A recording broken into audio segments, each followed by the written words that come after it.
मोठा बाईचा शिंगार मोठा मुंबा आईचा शिनगार मोठा नथ नाकात मराठी बागान सईराईचा पदर सुलटा सईराईचा पदर सुलटा सईराईचा पदर सुलटा बाबुलनाथचा शिव मराठा अरे बाबुलनाथचा शिव मराठा कोनाड्यातला राम युगोदर उभार पंचा डावा का सुटा उभार पंचा डावा का सुटा उभार पंचा डावा का सुटा देवा देवीने भरल्या वाटा अहो देवा देवीने भरल्या वाटा प्रभा देवीचा डुले बावटा भवानी लक्ष्मी दुर्गा मोठा किती सांगावा होईल मोठा किती सांगावा होईल मोठा किती सांगावा होईल मोठा गाव मराठी देव मराठी मराठ्यांची भाट मराठ्यांची भाट मराठ्यांची भाट देव मराठी देवी मराठी भक्त महाराष्ट्र मराठगडी रांगड आधी तलवार खाती घोंगड भारताची राखाया जोड जरी शिरवरच्या वर उड जरी शिरवरच्या वर उड तरी धड सरकतय पुढ असं आम्ही तलवारीचे धनी गातो पोवाडती गातो पोवाडती गातो पोवाडती अरे जिन्नस विकुनी आमची मराठी मराठ्यांची वाट मराठ्यांची वाट मराठ्यांची भाट जिना खालते जिंदगी मराठी कसले रनादानी माल मराठी हमाल मराठी दलाल वर पोट दलाल वर पोट दलाल वर पोट आणि हलाली दलाली खाऊन खाली आता मराठ्याची पेट आणि हलाली दलाली खाऊन खाली आता मराठ्याची पेट ही महाराष्ट्राची असे मुंबई नगरी इथे मराठी भाषा वसे लोक संसारी मराठीने मारले तसे बोलावरी मराठीने मारले तसे बोलावरी हा चंद्र सूर्य जो वरी दिसे अंबरी प्रकाशा परी आत्मशाहिरी जी आत्मशाहिरी जी आत्मशाहिरी जी आत्मशाहिरी अशी आपली मुंबई होती. पण आता मुंबईची कशी काय दुरवस्था झाली आहे ते आपल्या पुढच्या गाड्यातून मी तुम्हाला सांगतो.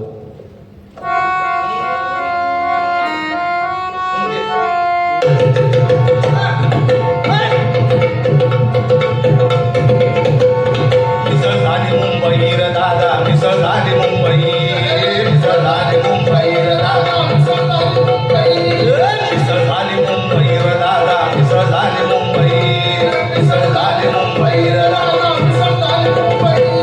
धान्यात मिसळ वानात मिसळ याला मिसळ तुपात मिसळ याला वाढ व्यापाऱ्यांनी केली मिसळपुरी मुंबई मिसळ झाली मुंबई र दादा मिसळ झाली मुंबई मिसळ झाली मुंबई र दादा मिसळ झाली मुंबई. आरमी खोट बोलतो नाही आरमी पद्धत सांगतो आरमी लबाड बोलतो नाही र नाही र मिसळ झाली मुंबई र दादा मिसळ झाली मुंबई मिसळ झाली मुंबई र दादा मिसळ झाली मुंबई. तांदळात करती खडूची मिसळ गारगोटी गावात मैद्यात कुसळ लोखंडाचा किस्सा रव्यात मिसळ की रव्याचा कुसवा खव्यात मिसळ रव्याचा कुसवा खव्यात मिसळ रव्याचा कुसवा मिसळून घुसळून नफा बोराने खाल्ली ही मुंबई खाल्ली ही मुंबई मिसळ झाली मुंबई र दादा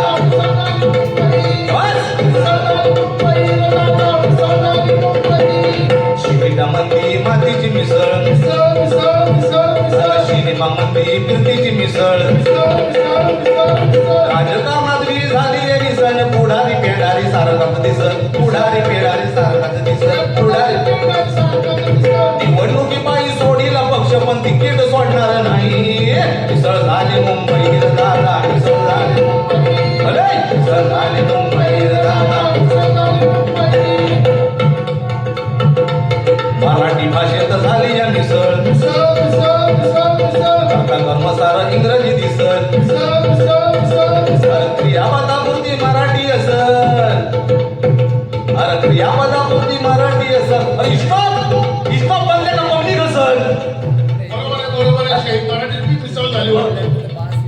अरे हा संत सुत दिस इज द बॉम्बे ऐकलं काय असल तो सुद्धा युधिष्ठिर बांबे सबमित चरबन मिसळ झाले मुंबई दादा मिसळ झाले मुंबई मिसळ झाले मुंबई दादा मिसळ झाले मुंबई मिसळ झाले मुंबई दादा मिसळ झाले मुंबई मिसळ झाले मुंबई दादा मिसळ झाले मुंबई. धन्यवाद. मी गणेश आचवल सर्व उपस्थितांचं आणि मान्यवरांचं आजच्या कार्यक्रमात मनपूर्वक स्वागत करतो. मुंबई मराठी साहित्य संघ आणि स्वामीराज प्रकाशन यांच्या संयुक्त विद्यमानं या पवित्र वास्तूमध्ये महानगर मराठी एकदिवसीय साहित्य संमेलन संपन्न होत आहे, साजरं होत आहे आणि त्यानिमित्ताने आपण सर्वजण इथं उपस्थित आहोत. हे 48वे महानगर मराठी साहित्य संमेलन आहे हे सांगताना विशेष आनंद होतोय. मुख्य म्हणजे मुंबई मराठी साहित्य संघ या वास्तूला 90 वर्षांचा इतिहास आहे. डॉक्टर अना भालेराव आणि डॉक्टर बाळ भालेराव यांच्या प्रतिमेला आपण पुष्पहार अर्पण केलेला आहे. तसंच जसं आपली भारतीय संस्कृती म्हणते की तमसोमा ज्योतिर्गमय असतोमा सद्गमय, दीप प्रज्वलनाला महत्व आहे आपल्या इथे. आपण समयी देखील प्रज्वलित केली आहे आणि आजच्या कार्यक्रमाला या संमेलनाला उद्घाटक म्हणून अतिरिक्त पोलीस महासंचालक राष्ट्रपती शौर्य पुरस्कार विजेते माननीय विश्वास नांगरे पाटील हे उद्घाटक म्हणून लाभले आहेत आणि अध्यक्ष म्हणून महाराष्ट्राच्या घराघरामध्ये हास्याची जत्रा निर्माण करणारे सचिन गोस्वामी सर लाभलेले आहेत हे सांगताना विशेष आनंद होतोय. आणि मी आता माननीय विश्वास नांगरे पाटील यांना विनंती करतो की त्यांनी अधिकृतपणे जाहीर करावं की आजच्या साहित्य संमेलनाचं महानगर साहित्य संमेलनाचं उद्घाटन झालेलं आहे. त्यांना नम्र विनंती करतो.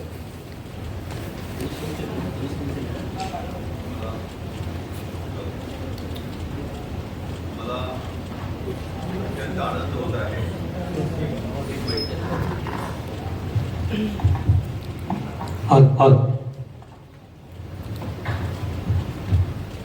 मला हे उद्घोषित करताना अत्यंत आनंद होत आहे की मुंबई मराठी साहित्य संघ आणि स्वामीराज प्रकाशनाच्या संयुक्त विद्यमाने आयोजित या 48व्या महानगर मराठी साहित्य संमेलनाचे उद्घाटन अधिकृतरित्या झालेले आहे. धन्यवाद. सर्वांनी टाळ्यांच्या गजरामध्ये या गोष्टीची दखल घ्यायची की आज आपलं उद्घाटन झालंय आता माननीय विश्वास सरांनी सांगितलेलं आहे.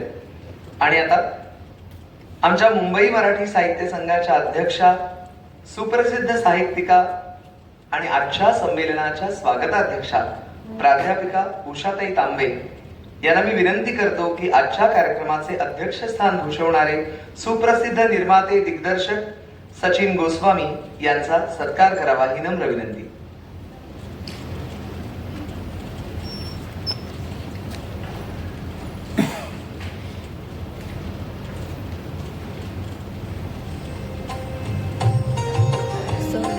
सचिन गोस्वामी सर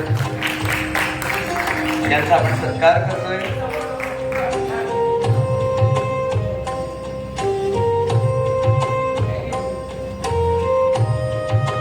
हास्य जत्रा तर त्यांनी निर्माण केलीच, पण घराघरात प्रेमाचा गुलकंद सुद्धा त्या गुलकंदाचा सुद्धा आपण आस्वाद घेतलेला सगळे जाणतात. धन्यवाद. आता स्वामीराज प्रकाशनचे संस्थापक आणि अध्यक्ष रजनीश राणे यांना नम्र विनंती करतो की त्यांनी आजच्या संमेलनाचे उद्घाटक राष्ट्रपती शौर्य पुरस्कार विजेते अतिरिक्त पोलीस महासंचालक माननीय विश्वास नांगरे पाटील यांचा सत्कार करावा.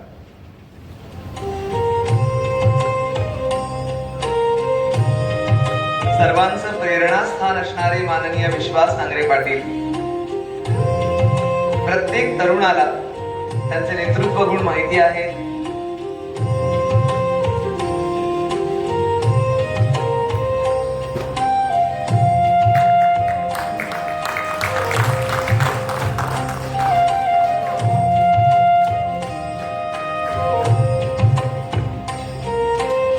धन्यवाद. आता मी माननीय विश्वास नांगरे पाटील सरांना नम्र विनंती करतो की त्यांनी आमच्या साहित्य संघाच्या अध्यक्षा आजच्या संमेलनाच्या स्वागताध्यक्षा साहित्यिका प्राध्यापिका उषाताई तांबे यांचा सत्कार करावा. उषाताईंचं कार्य आपल्याला माहिती आहेच. साहित्य संघाशी अनेक दशक त्या सुद्धा निगडीत आहेत. आणि आता साहित्य संघाच्या अध्यक्ष आहेत.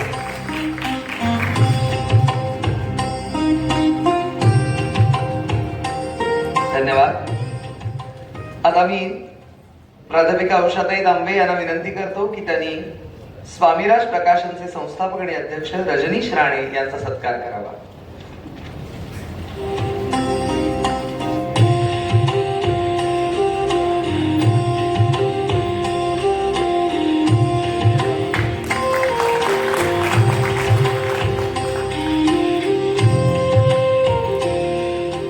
धन्यवाद.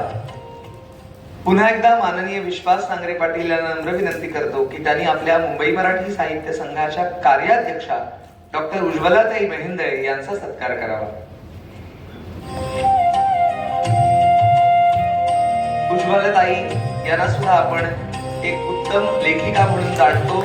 साहित्य संघाशी अनेक दशकांचा त्यांचा सुद्धा संबंध आहे.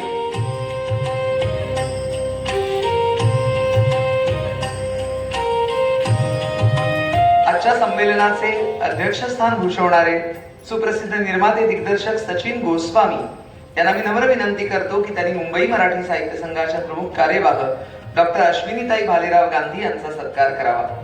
डॉक्टर अश्विनीताई भालेराव परिवारातलं एक महत्वाचं नाव. वैद्यकीय क्षेत्रात अनेक वर्ष त्या कार्यरत आहेत हे सगळ्यांनाच ठाऊक आहे.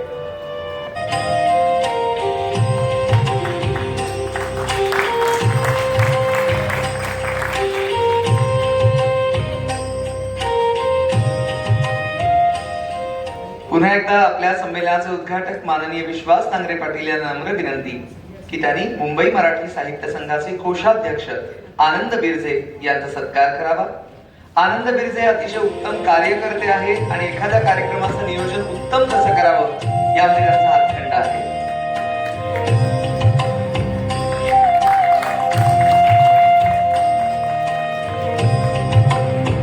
धन्यवाद सर. माननीय सचिन गोस्वामी यांना पुन्हा एकदा नम्र विनंती की त्यांनी साहित्य संघाच्या साहित्य शाखेच्या कार्यवाह प्राध्यापिका प्रतिभाताई सराफ यांचा सत्कार करावा. प्रतिभाताईंनी आतापर्यंत कथा, कविता, लेख, मुलाखती अशा स्वरूपातली त्यांची 14 पुस्तकं प्रकाशित झाली असून त्यांना 100हून अधिक पुरस्कार मिळाले. त्यांची कविता BA ला देखील अभ्यासाला आहे.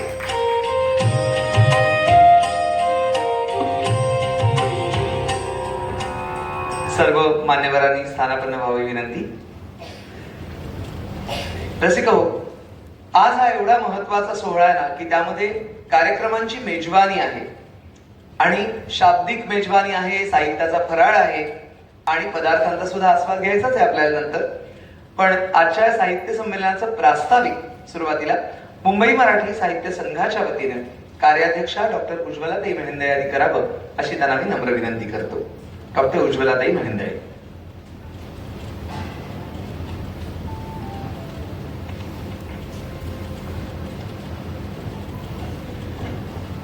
नमस्कार मंडळी. मुंबई मराठी साहित्य संघाच्या या 48व्या महानगर संमेलनासाठी आपण सगळे जमलो आहोत. मला पूर्ण कल्पना आहे की आजचे दोन्ही मान्यवर जे आहेत त्यांचं भाषण ऐकण्यासाठी आपण सगळे उत्सुक आहात. पण महानगर संमेलन म्हणजे काय आणि कशासाठी आणि थोडंसं आपल्या या साहित्य संघाविषयी अगदी 2 मिनिटात मी प्रास्ताविक करणार आहे आणि त्यानंतर पुढचे कार्यक्रम सुरू होतील. महानगर साहित्य संमेलनाच्या या प्रास्ताविकामध्ये मुळात मुंबई मराठी साहित्य संघाची स्थापना हीच एक महत्वाची गोष्ट आहे. स्वातंत्र्यपूर्व काळामध्ये जेव्हा ब्रिटिशांचं जोखड झुगारून देण्यासाठी अनेक पुढाऱ्यांनी, क्रांतिकारकांनी जसे खूप प्रयत्न केले तसं आपली भाषा टिकवण्यासाठी सुद्धा अनेकांनी प्रयत्न केले.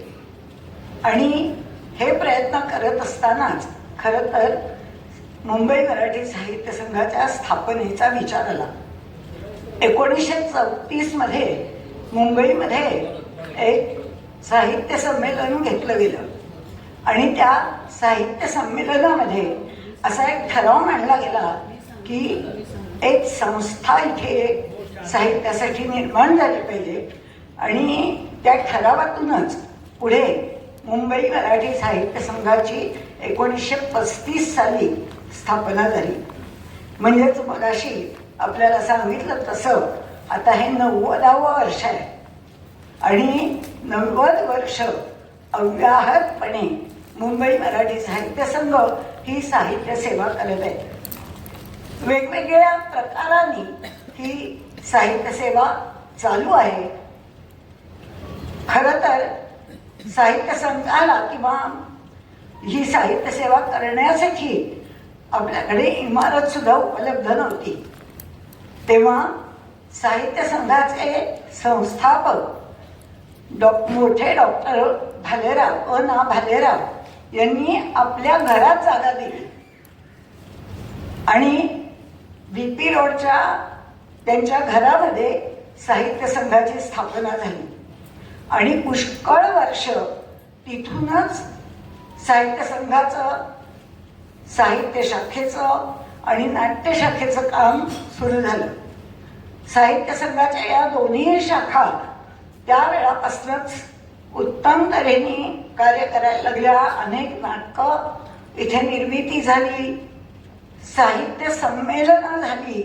तेव्हा त्याला उपनगर संमेलन असं नाव होतं आणि 1960ला ही इमारत होईपर्यंत जवळजवळ 17 संमेलनं उपनगर या नावाने झाली. वेगवेगळ्या ठिकाणी मुंबईच्या वेगवेगळ्या सबर्बमध्ये अशी ही व्हायला लागली आणि जेव्हा साहित्य संघाची ही जागा मिळाली तेव्हा मात्र दुर्दैवाने डॉक्टर ना भालेराव आपल्यामध्ये राहिले नाही.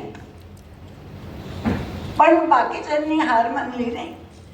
त्यांचे सगळे सहकारी आणि डॉक्टर भालेरावांचे चिरंजीव डॉक्टर बाळ भालेराव यांनी ही धुरा आपल्या खांद्यावर घेतली आणि ही इमारत इथे बांधली गेली.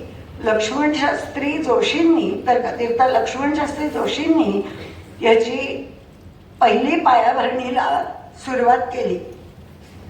स्वतःची इमारत मिळाल्यानंतर तर नाट्यशाखा आणि साहित्य शाखा यांनी मागे वळून पाहिलंच नाही.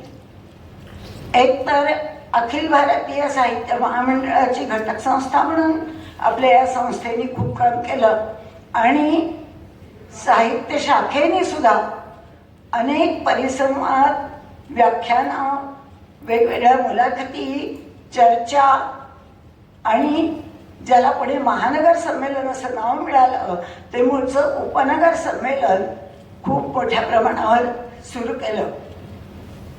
गोरेगाव, बांद्रा, मुलुंड, ठाणं, बोरिवली, अगदी पनवेल, अलिबाग इकडे सुद्धा तिथल्या वेगळ्या वेगळ्या संस्थांच्या सहकार्याने ही महानगर संमेलनं साजरी झाली आणि आज आपण 48व्या संमेलनापर्यंत आलो आहोत.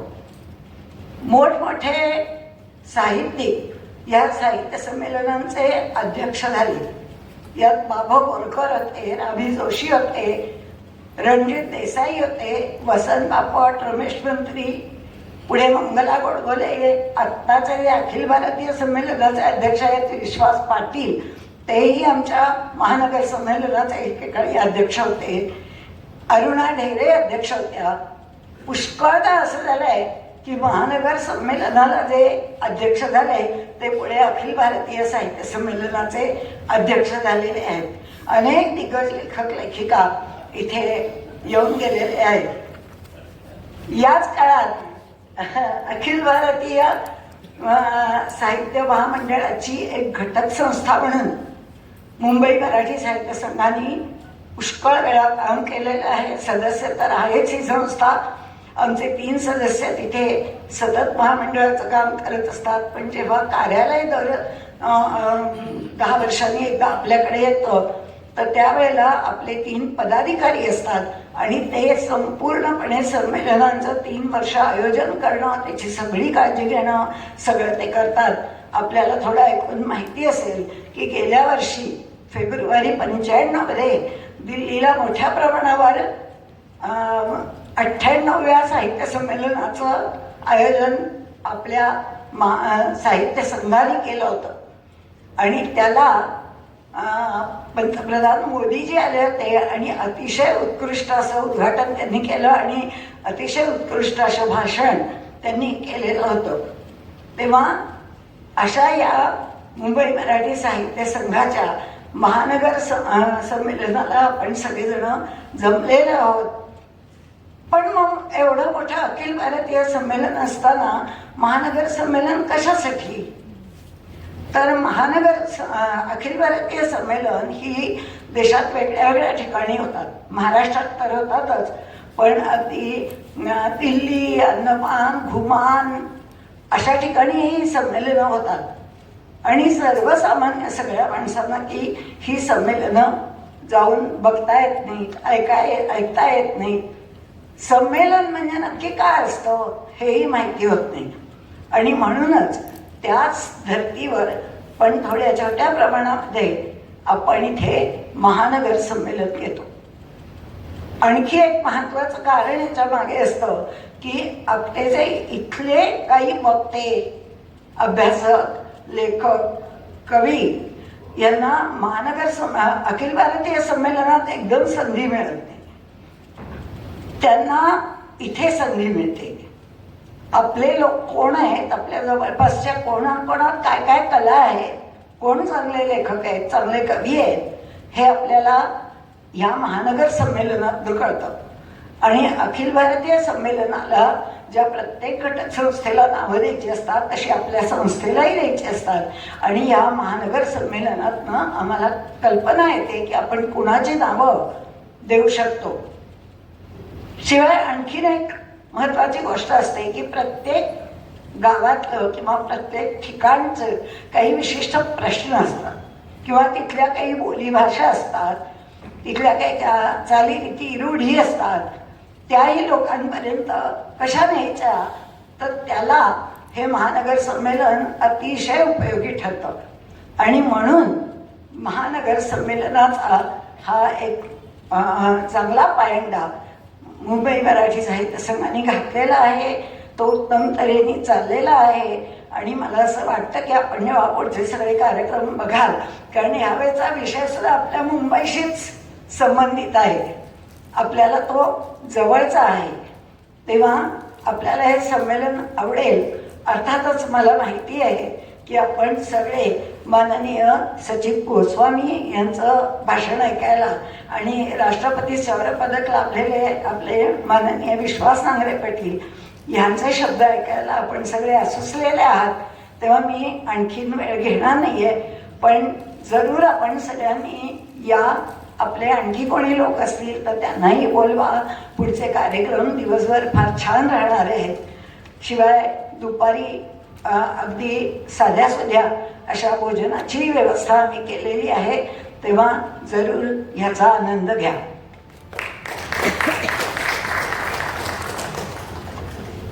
धन्यवाद उज्ज्वलाताई. खरोखरच मुंबई मराठी साहित्य संघ या संस्थेशी असलेलं त्यांचं नातं आणि हा सगळा प्रवास त्यांनी इथे मांडला. आणि खरोखर छान वाटलं की आपल्या या वास्तूमध्ये आज हे महानगर मराठी साहित्य संमेलन संपन्न होतंय. आणि मुख्य म्हणजे मुंबई मराठी साहित्य संघ आणि स्वामीराज प्रकाशन यांच्या संयुक्त विद्यमानात एक होत आहे. स्वामीराज प्रकाशनाचे संस्थापक आणि अध्यक्ष रविराज राणे हे व्यासपीठावर आहेतच, पण त्यांच्या वतीने तपस्या नेवे या सुद्धा आपलं मनोगत या प्रसंगी व्यक्त करतायत. मी तपस्या नेवे यांना विनंती करतो की त्यांनी मनोगत व्यक्त करावं.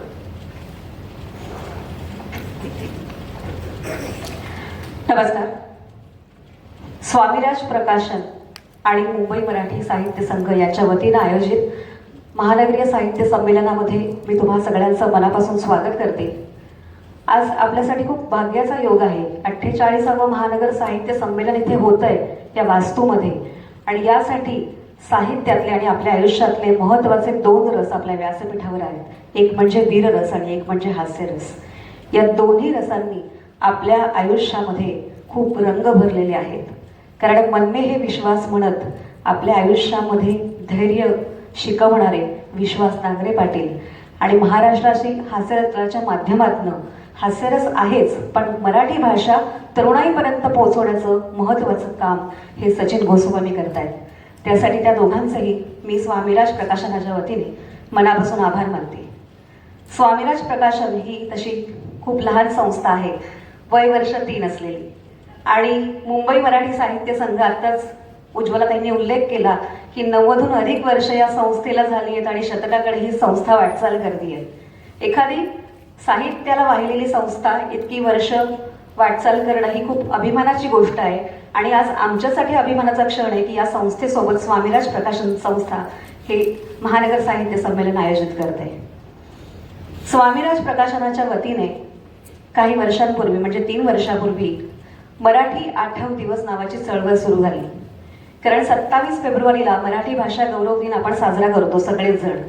पण वर्षातनं एकच दिवस मराठीसाठी का? दर महिन्याला आपण 27 तारखेला या मराठीचा जागर करूया या हेतूने मराठी आठव दिवस ही संकल्पना रजनीशजी राणे यांनी अंमलात आणली. आणि त्याला अर्थातच रसिकांचा खूप उत्तम प्रतिसाद लाभला. सगळ्यात पहिले कोल्हापूरमध्ये मराठी आठव दिवस साजरा झाला. आणि तिथलं अजून एक वैशिष्ट्य म्हणजे कोल्हापूरमधल्या काही परभाषिक लोकांनी मुद्दामून आपल्या मुलांना मराठी शाळेमध्येच घातलं, कारण त्यांना मराठी भाषा आली पाहिजे, कारण आपण महाराष्ट्रामध्ये राहतो. आणि मग अशा मुलांचं पालकत्व स्वामीराज संस्थेने उचललं आणि त्यांचा संपूर्ण शिक्षणाचा खर्च हा स्वामीराज प्रकाशनाने केला. कोल्हापूर पासून सुरू झालेला हा प्रवास पुढे कणकवली, मुंबई, पुणे, नाशिक, ठाणे, बेळगाव, गोवा असा करत आता मराठी आठव दिवस हा संपूर्ण महाराष्ट्रात नाही पूर्ण देशात हळूहळू पोहोचतोय. याची दखल जागतिक स्तरावर देखील घेतली गेली. आणि जागतिक मराठी अकादमी आणि इंग्लंडमधील वर्ल्ड बुक ऑफ एक्सलन्स या संस्थांनी दखल घेत रजनीश राणे यांना खास मानपत्र देऊन त्यांचा गौरव करण्यात आला. एक मराठी माणूस जर कुठल्या ध्येयाने झपाटला तर तो काय करू शकतो याचं उदाहरण म्हणजे स्वामीराज प्रकाशन आहे. मराठी बोलूया, मराठी वाचूया, मराठी लिहूया या त्रिसूत्रीवर आधारित मराठी आठव दिवस या चळवळीचं ब्रीदवाक्य आहे मराठी होऊया, मराठी जगूया. आणि याचा तृतीय वर्धापन दिन आपण 27 आणि 28 मार्च रोजी रवींद्र नाट्य मंदिर येथे साजरा करतोय. तर मी विनंती करेन तुम्हा सगळ्यांना की जसे आज तुम्ही या संमेलनाला आलात तसं 27 आणि 28 मार्चला रवींद्र नाट्य मंदिर येथे मराठी आठव दिवसाचा आपला तृतीय वर्धापन दिन आपण सगळेजण एकत्र साजरा करूयात. स्वामीराज प्रकाशन संस्थेची केवळ हीच ओळख नाहीये, तर या संस्थेने आजवर मान्यवर कवी आणि साहित्यिकांची 10हून अधिक पुस्तकं प्रकाशित केली आहेत. आणि यातीलच एक पुस्तक म्हणजे पत्रावळ या पुस्तकाची शासनमान्य यादीमध्ये निवड देखील झाली आहे. पुढील महिन्यात म्हणजे 19 फेब्रुवारी रोजी माजी केंद्रीय मंत्री सुरेश प्रभू यांच्यावरील ध्येयधुंद या पुस्तकाचं प्रकाशन महाराष्ट्राचे मुख्यमंत्री देवेंद्र फडणवीस यांच्या हस्ते मुंबईत स्वातंत्र्यवीर सावरकर सभागृह येथे होणार आहे. त्या समारंभाचं देखील तुम्हाला मी आत्ताच निमंत्रण देते. स्वामीराज प्रकाशनाकडनं विविध उपक्रम राबवले जातात. त्यातलेच म्हणजे नारायण सुर्वे साहित्य संमेलन, जागर हा महिला मेळावा, अंबुद हा पावसाळी उत्सव आणि प्रायोगिक रंगभूमीला ऊर्जा देणारा स्वामीराज महोत्सव अशा विविध उपक्रमांच्या माध्यमातून मराठी भाषा वृद्धिंगत व्हावी, वाढावी, ती रुजावी यासाठी सातत्याने कार्यरत असते. आज या महानगर साहित्य संमेलनामध्ये आपण आपली मुंबई आणि मुंबईची जीवनवाहिनी समजल्या जाणाऱ्या लोकलचा आणि मुंबई आणि मुंबईकरांचं अर्धे आयुष्य ज्या लोकलमध्ये जातं त्या जीवनवाहिनीचा या सगळ्याचा उहापोह या दिवसभराच्या साहित्य संमेलनामध्ये करणार आहोत. आणि ही कल्पना जी आहे ती जेव्हा साहित्य संघाच्या कार्यकारिणीसमोर मांडली त्यावेळेस त्यांनी तात्काळ होकार दिला आणि याचं संपूर्ण यशस्वी आयोजन हे या सगळ्या मंडळींनी केलं. त्यासाठी त्यांचे पुन्हा एकदा मनापासून आभार. आज या संमेलनाची सांगता झाल्यावर तुमचं मुंबई आणि लोकलवरचं प्रेम अधिक दृढ होईल हा नक्कीच विश्वास आहे.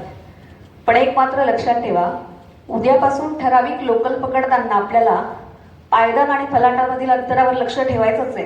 पण त्याचबरोबर मराठी होऊया आणि मराठी जगूया हे ब्रीदवाक्य मात्र कधीच विसरायचं नाहीये. पुन्हा एकदा सगळ्यांचं स्वागत. धन्यवाद.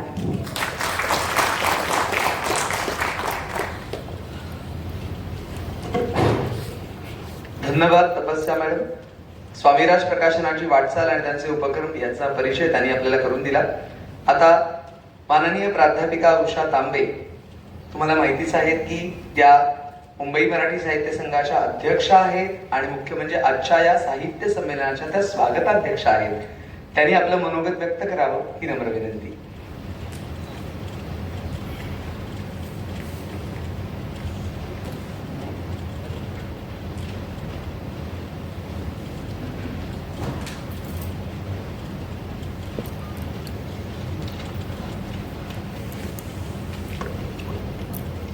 नमस्कार.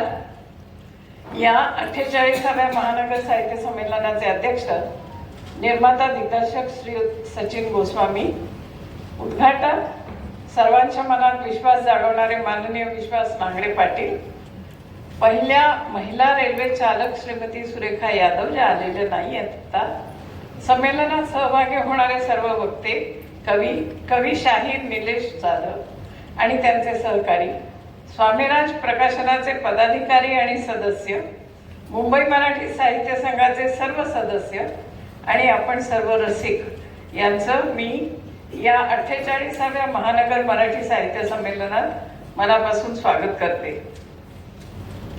गेल्या वर्षी साहित्य संघाच्या नियमानुसार निवडणुका झाल्या आहेत.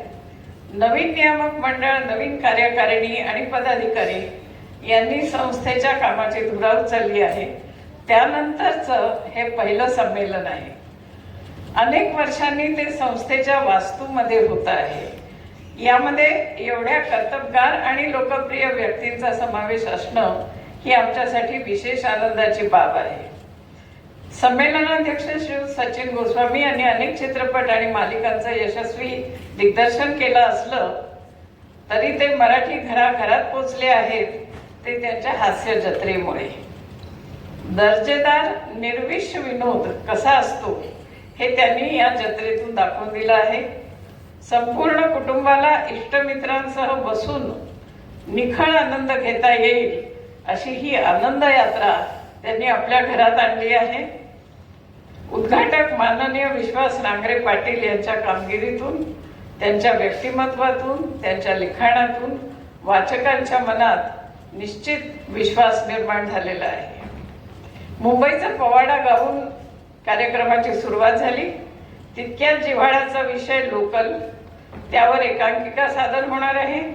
मुंबई बदलत असेल तर असेल, पण तिचा आत्मा बदलला आहे का ह्यावर परिसंवाद आहे.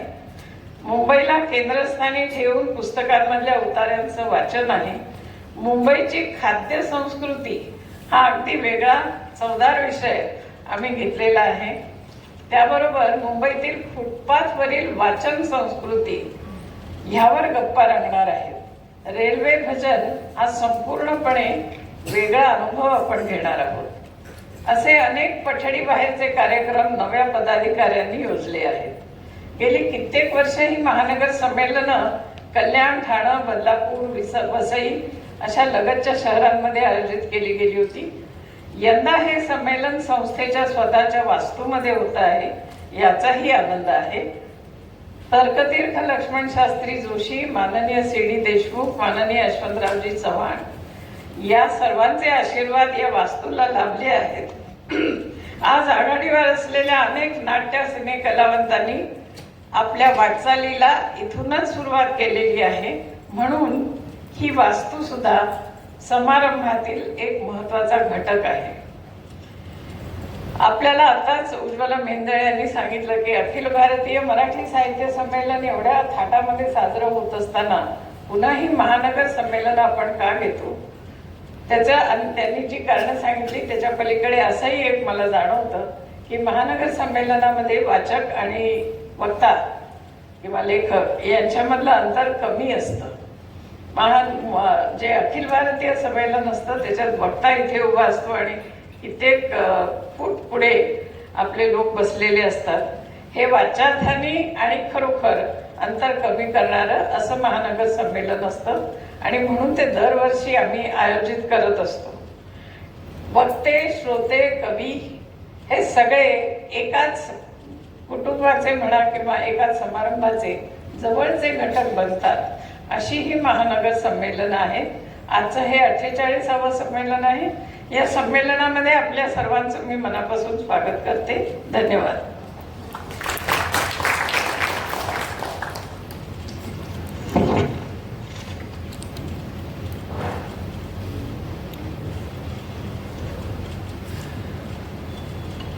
धन्यवाद उषाताई.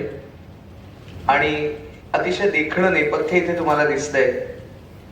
चर्नी रोड, त्या चर्नी रोड, गिरगाव आणि त्यातनं आम्ही बोलतोय. खूप वेगळं वाटतंय हे इथे संवाद साधताना. म्हणजे आपण बघा ना की जेव्हा संमेलनाच्या वेळेला ही संकल्पना घेत असतो, त्या निमित्ताने काही कार्यक्रम करत असतो आणि तिथल्या प्रत्येक बारकाव्याचा उल्लेख करणं सुद्धा इथे महत्वाचं आहे, म्हणून मी हा उल्लेख केला. आणि आता मी प्रतिभा विश्वास यांनी आजच्या संमेलनाचे उद्घाटक, राष्ट्रपती शौर्य पुरस्कार विजेते विश्वास नांगरे पाटील यांची ओळख करून द्यावी अशी मी प्रतिभा विश्वास यांना विनंती करतो. तुम्हाला माहितीच आहे